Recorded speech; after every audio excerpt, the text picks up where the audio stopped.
There we go. Now All right. Thanks. So Vanessa and I were talking about what might be really great for me to talk about, because I'm a speaker as one of the things that I do, and so I've got various things that I talk about. And what we ended up landing on was how to create and enhance connection in this time when we're all physically distanced, and there's some other things that are getting in the way of us being connected. So I'm going to start actually by telling y'all a story. I have a client who is really doing great financially. They have been on this great trajectory, and like we were talking about earlier, and like Ramit was talking about, a lot of us are doing okay financially. In some other sectors, not so much. But they've been doing really well financially, and yet they're struggling.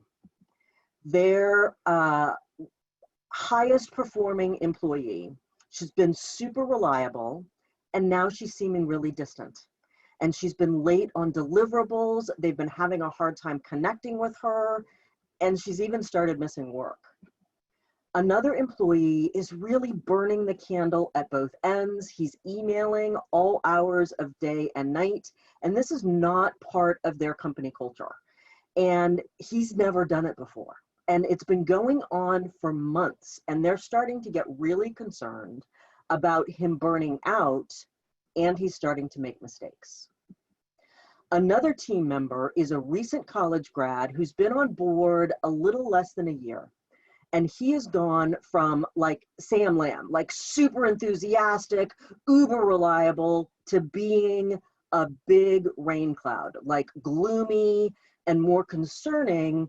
He's become prone to outbursts of anger and irritability and aggressive behavior, and it's starting to show up in his work. And I'm curious, like, give me a hand raise or a thumbs up. How many of you see yourself or somebody you know somewhere in here? Thanks. They brought me in to try and help figure out what was going on. And here's what they didn't know. Before we started opening up conversations so that there could be honest talk about what was really going on in people's lives. And their star performer has a mom who's sick with COVID, and her dad just got laid off. And she's really freaked out about what's going to happen to her family. And their candle burner, this guy who's been, emailing at all times of the day and night, he has a new baby boy who's now 3 months old. And so his wife is going back to work in 2 weeks. And he is getting really freaked out about how they're going to manage their 2-year-old who had been potty trained and then went backwards with the new baby. And she's got to be potty trained in order to go to preschool. And he is really worried about, is it safe to send my kids out of the house? And so when he started talking, I'm going to give you a little flavor. Here's what it sounded like. And it was just, how am I going to be able to make sure that my little girl is potty trained? And are any of these options for childcare really safe? And can I figure out how to have my wife stay home so that the kids are going to be safe? And we're going to need a lot more money in order to do that. And so, okay, I'm going to need to get a promotion, and I'm going to need to get a raise, and I better just buckle down and forget sleep because I need to figure out how to prove that I'm ready. Like, that's what it sounds like in his mind right now. And the newly grad, formerly Sam Lamb, now super pissy employee, is actually depressed. And he doesn't know how to manage it. And in his family and culture, it's not okay to struggle with mental health issues. And a lot of his friends are unemployed. He's young, he's in his early 20s. And, he looks on Facebook and it looks like they're having a really good time. But he knows that that's not what he wants to be doing. And he's having a hard time managing his anxiety that he's going to be next. So what's going on here? you know, we have now been in this socially distant place dealing with COVID for, what is it, 6 months, 6.5 months? And we've all been developing resilience, but honestly, it's not as much as we want to think. And in part, it's because of that up and down that keeps happening. Like, it seems like things are getting better and then we go backwards. It's one step forward and two steps back, and there's still so much uncertainty. And I got hooked about 10 years ago on brain science, and our brains cannot stand it when things are uncertain. Like, so even if you're feeling okay, your brain is not feeling okay. And now many of us are anxiously watching the Bobcat fire. I'm in an evacuation zone, I'm sure, or evacuation warning zone.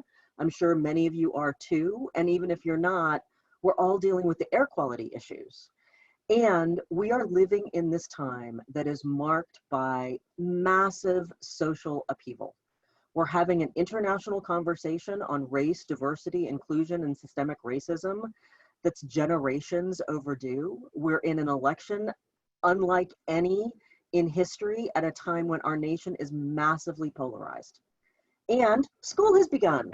And as we've seen, we've had a couple of visitors here today, hopping up on moms and dads' laps. You know, moms and dads are trying to figure out how to help their kids socially distance learning. My next door neighbor is a teacher, and I hear her trying to teach kids socially distant. And a lot of it is like, no, you need to come back here. No, you need to sit down. Like, and we're all really worried about what the impact is going to be on our kids' academic skills, not to mention their developing social skills. And one of the things, I just read this article in the New York Times that was all about how, you know, we're worried about kids' social skills, but actually as adults, when we are not getting socialized in lots of different ways, really having conversations with people at the water cooler, having conversations, you know, in public transit if we do that, or, you know, all the different ways with friends that we normally get to interact, we don't get to do that. And so our social skills are being impacted as well. I saw this crazy statistic. Before COVID, this is nationwide. In LA, it's worse. So before COVID, our depression nationwide was at 15%, which is like pretty high. Now it's at 40.7%. And our anxiety, so like not depression, but just general feeling of anxiety, was at almost 30. Now it's at 72%. So this is having a huge impact on our customers and on our employees. And while it may have been that in past times, we all would say something like, our employees, our people are our most important asset. Let's tell the truth, mostly it was bullshit. We didn't really act that way. There are a few people who did, but mostly we have treated our people like they're a commodity.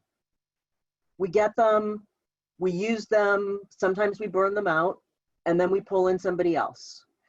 And what we're realizing right now in this time of COVID is that actually our people are our most important asset. They are our front facing with our customer. And if they're not doing well, it's gonna affect our brand and it's gonna affect our profitability. One of the things that's really interesting when we're looking at this picture of mental health, which connects with what Masrit was talking about earlier, is that it's worse if we're younger. So this top bar, this top 3 bars are folks 18 to 29. And as you can see, it's getting worse over time. Their anxiety, their depression, the older we get, the better we are at managing it. An important thing to know though, you know, it takes a little while to pull together statistics. So this ends May 19th. George Floyd was killed on May 25th. So things have gotten worse since then. And because I'm also a trained emotional intelligence practitioner, I have access to data about how we're doing with emotional intelligence, which is what we used to call soft skills. And I mean, these are really the superpowers. We've got our technical skills, which is what makes us good at our job, the technical part of our job. And then we have these soft skills, our emotional intelligence skills, which actually makes us good at everything having to do with humans. And what's really interesting, so the blue is pre-COVID, the orange is now COVID, essentially, you know, how we're doing now. And we're going down in all of these areas. Interestingly, we're the least impacted in self-awareness. And that's where things like empathy live. And one of the things that's being talked about a lot in this time is that we need to lean into our empathy. If that's not a strong area for you, I would be more than happy to have a chat with you about that. But if you look at the last two bars, stress management, we are down 10.4% in stress management. This is things where our stress tolerance, our emotional stability, our resilience, our flexibility, our optimism, this is ever going to end, our delayed gratification. So I know we were talking about snacking, not Emily Vincent and her CrossFit team, but all the rest of us, you know, I've put on my COVID-19. Here's my COVID-19, and I'm working on getting it off. But this is a challenging time for all of us. And in case this is getting a little too heavy, we all have options. I actually bought this t-shirt the other day because it cracked me up. And in case, you know, day drinking is not really the way that you want to go, the two things that our brain needs in order to get through this time are a feeling of certainty and a feeling of connection. And with things as uncertain as they are, well, then how the hell do we create certainty? And there's some ways to do it. So one way that we can do it is really by helping people remember that change is part of life. Like, it's not a part of life that we usually love. Sometimes change is positive, other times less so. But regardless of what form it comes in, we all have a choice. We can either ride the wave of change or let it crash upon us as we struggle to remain afloat. And the secret to handling change and uncertainty is to focus on progress. And so with your folks, and I'm going to talk about this more in a little bit, the more you can have them break things down into really manageable chunks, the more they're going to feel like they're getting things done, the more they're going to feel progress, the more that they're going to feel like things are count-onable, and you're helping them create certainty. The other thing that we need is reassurance and connection and safety. When chaos is like threatening, when that wave is threatening to come, we find security in consistency. One of the things that I find really interesting is that I was looking at a survey of car ads. The most effective car ads right now are not for Maseratis and BMWs, ads that are promising, you know, endless incentives and go fast and adrenaline rush. Volvo is doing really well. Subaru is doing really well. These ads that promise steady reassurance, calm, measured, safe, a protective friend.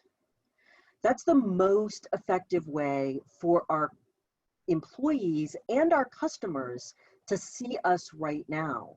So what Bruce was talking about, or what somebody else actually was talking about Bruce, was, I think it was Sam, was how he's getting more into consultative work. And, you know, making that close connection with our employees, with our customers, so that they feel connected to you the most important thing that you can do right now is a 4-word story. You are not alone. The more that we can have our people experience that we are in this with them, the better it's going to be. I'm seeing I've got some really weird reflection going on me, but the sun coming out, I'm sure y'all can deal with it. You're grown-ups. So we all know that the foundation of healthy relationships, all healthy relationships, is trust. And our employees and our customers are no different. Famously, in the tech world, which was being talked about earlier as well, there's all of these sayings about we want to fail fast, we want to fail forward. And that's great, but we can only do that in a high trust culture where we're not going to be beaten up because we fail. And one of the highest trust cultures out there is actually the US Marine Corps. Their motto is Semper Fidelis, Semper Fi, always faithful. And one of the things that I think is super interesting about the Marines is they debrief everything. So we made scrambled eggs this morning. How did it go? What went well? What can we learn? And they're always looking for what's our opportunity to do it better. When you debrief everything and do it well, debriefs are no longer public flagellations, which, let's tell the truth, like that's often what they are. They become really an opportunity to learn. And most of our organizations aren't there. So we don't debrief everything and we don't see failure as an opportunity. So how do we start that? One of the things that we can do is we can normalize what's working and what can be better. And there's all kinds of ways to do it, but just starting with that question and opening it up to people and modeling for them, like you start the conversation as a leader. So here's what I think is going really well, and here's where I think I'm dropping the ball. So they start understanding it's safe to talk about where things are challenging or where things are hard or where you're struggling. Another great way to do it is by the thing that a lot of us are good at and most of us can use some improvement in asking questions. And right now, there was another article that I was reading that's about how we are all in a collective state of grief that we're not really acknowledging. Like there's all kinds of things that we miss. There's all kinds of things that we feel like we have lost and we don't know when they're going to come back. And so you can start asking that kind of a question in a team meeting. What is it that you feel like you've lost or you're missing right now? And then your opportunity is to look at, for you as a leader, how do you demonstrate deeper listening for your organization? And creating trust starts with acknowledging people and recognition and honesty. And the next thing that we get to do is we get to climb out of the Groundhog Day version of life that it often feels like we're all in. Like time right now in COVID is weird. And like, I cannot believe it's September. And if you ask me what I did 2 days ago, it all sort of blends together. I don't know what was Monday and what was Wednesday. And because we don't have commutes and we don't have the same kinds of conversations and we don't have conferences and, you know, things are very different. And so every day feels the same. One way to intervene in that is with what's now being called micro meetings, 15-minute meetings, where you hit it, you talk about what needs to be done, and then you end. Because we're all dealing with also Zoom fatigue. And one of the things that can help with that, I tried to get my, my camera down as far as it could, but the more of somebody's body you can see in a meeting, the better it is for our brain. Because our brain is looking for all of those nonverbal cues. And when we only see sort of this much of a person, it's almost impossible to get enough cues for our brain, which is part of why we're so tired after a day with lots of Zoom meetings. Another thing that we want to do is we want to look into this empathy thing. And there's been a lot of talk about empathy. And there's a lot of need for empathy. And I talk about empathy, I describe empathy as sort of imagining fully what it's like to be in somebody else's shoes, be in with them in whatever's going on. But often when people start talking about empathy, it shows up more like this. Like, you gotta have empathy, figure it out, get empathetic. And if you don't really know what that is, well, then it's just like, well, all right, I'm supposed to have empathy, motherfucker. I don't know how to do that. So there are resources that can help you with that. I can help you with that. I know that there's other people on this call who are certified emotional intelligence practitioners. You can get better at empathy, and all of those soft skills, all of those emotional intelligence skills, unlike our IQ is set. Our EQ, our emotional quotient, our EI, emotional intelligence, it can grow throughout our whole life with work. And so we can get better at empathy. The other thing that's super tricky about empathy is that in the workplace, you are not their therapist.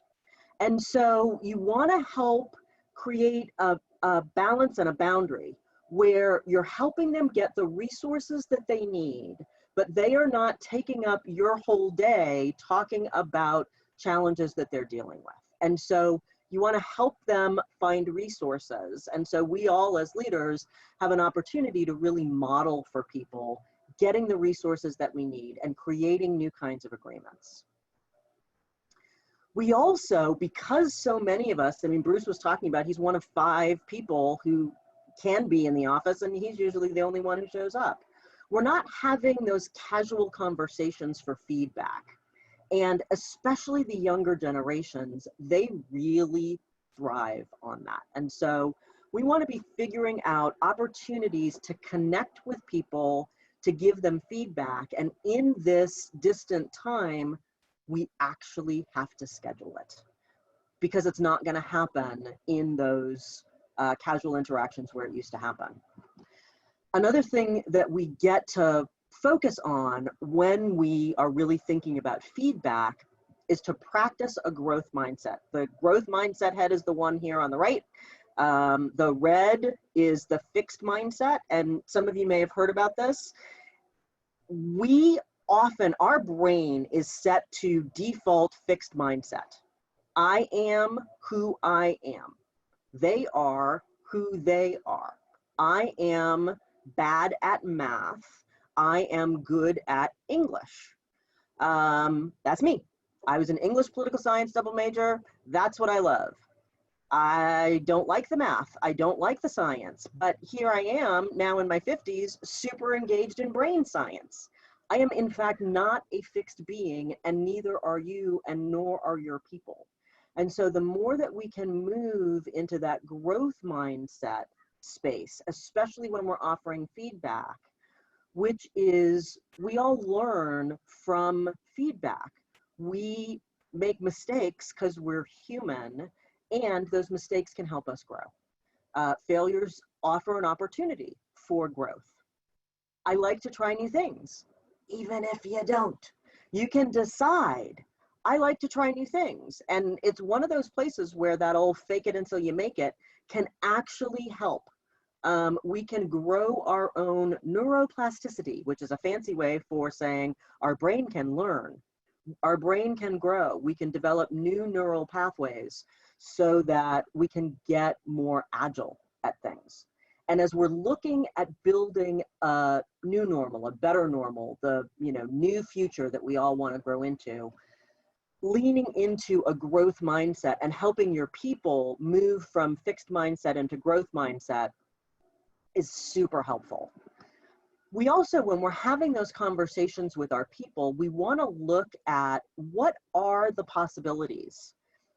This may be a good time, especially now that we're sort of 6 months into this, to look at who's accountable for what, and what do they have going on at home? And is there a possibility to rearrange some things? Is there a possibility to empower your people differently?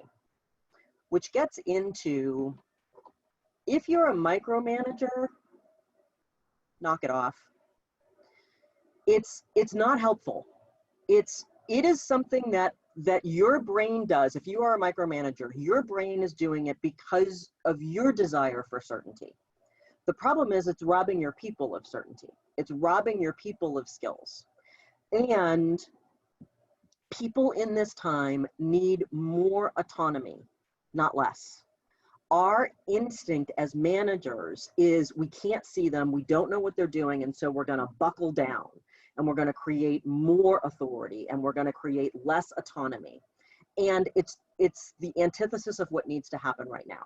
And all the surveys, all the statistics say that actually people are working harder being remote. You don't need to worry about what your people are producing.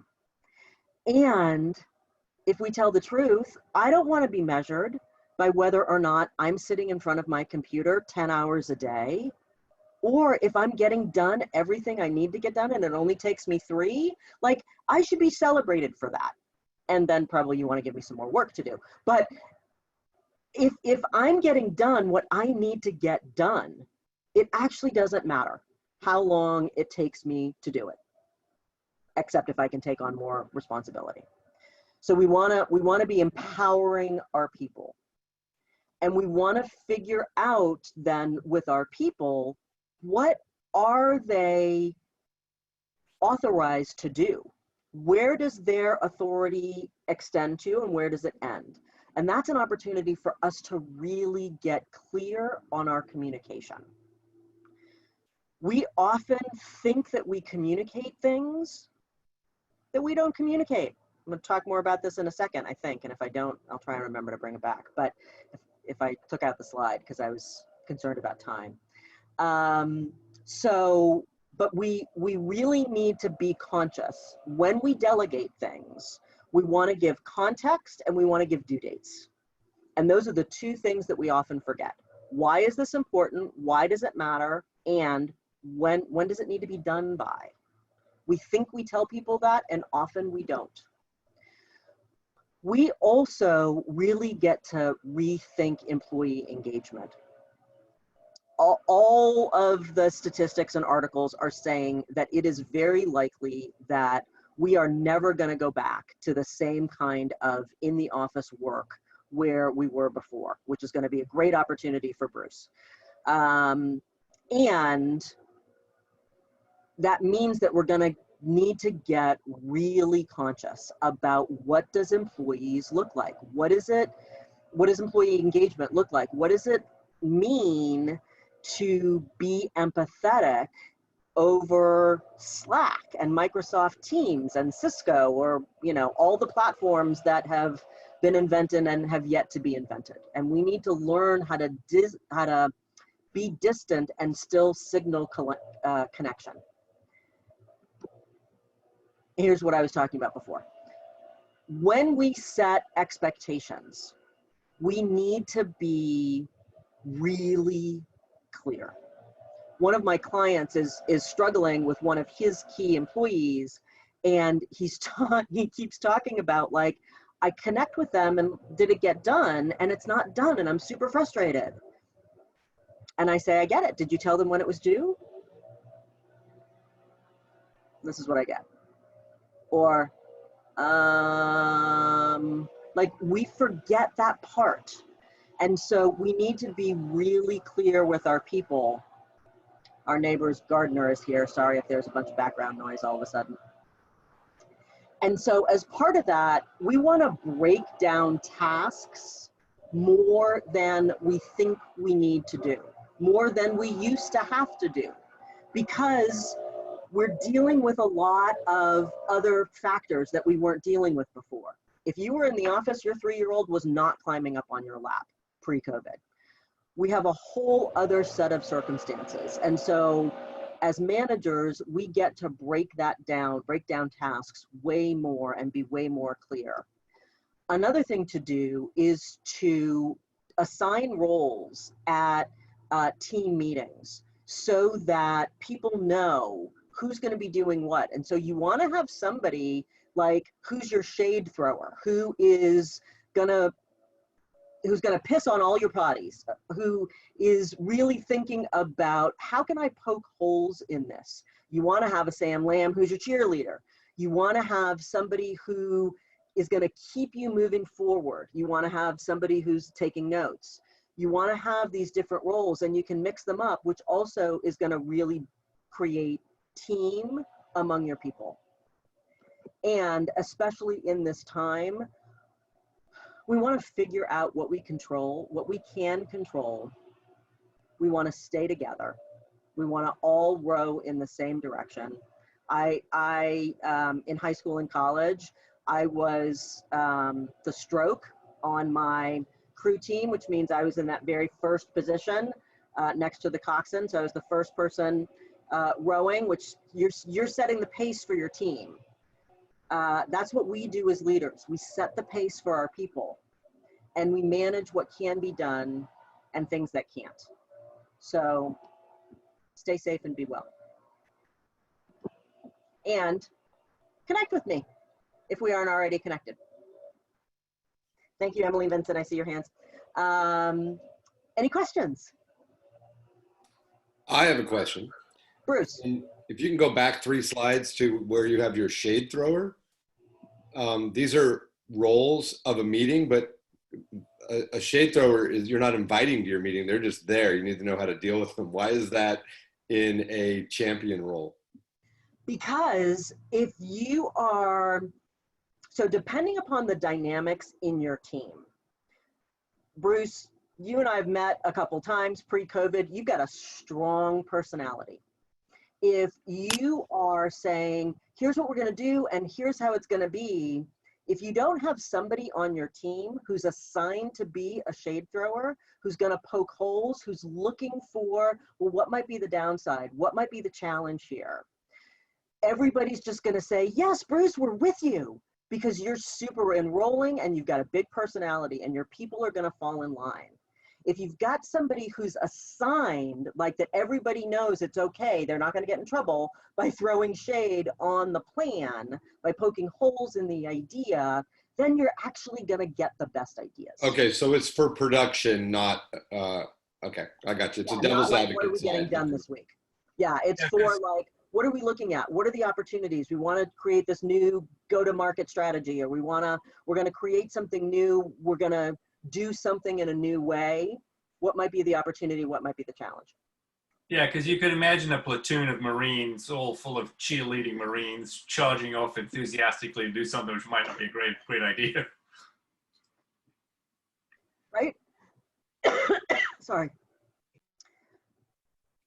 Any more questions for Janine before we throw it back to Vanessa? That was great, Janine. Really, really good. Yeah.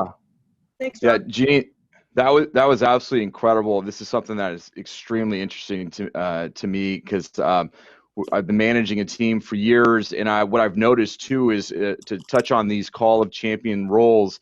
You know, my team, these individuals, they've all actually become one of these descriptions over the time that we've worked together. And as their leader, as their mentor, it's really important that I'm in touch with them on a personal level to see what might be affecting them, not just in their professional career, but maybe outside of, you know, into their personal lives. Because a lot of times team members they bring their personal lives into the office. It's natural, right? It's very hard not to do. And so I've been able to see how my team has morphed into these different roles throughout the years. And just having that open communication and having that trust, that loyalty with one another, they feel really comfortable telling me what they're going through, any struggles. And then that's also built a lot of loyalty over the year, having that platform. And so this is something that I think that we can really use with all of our teams, and also with ourselves too, to hold us accountable, like Vanessa said. So I could just listen to this all day long. So thank you very much. It was fantastic. And I love that you've changed your name. You're very welcome. There's a benefit to being the host. All right, we're going to This was great. I couldn't take notes quick enough.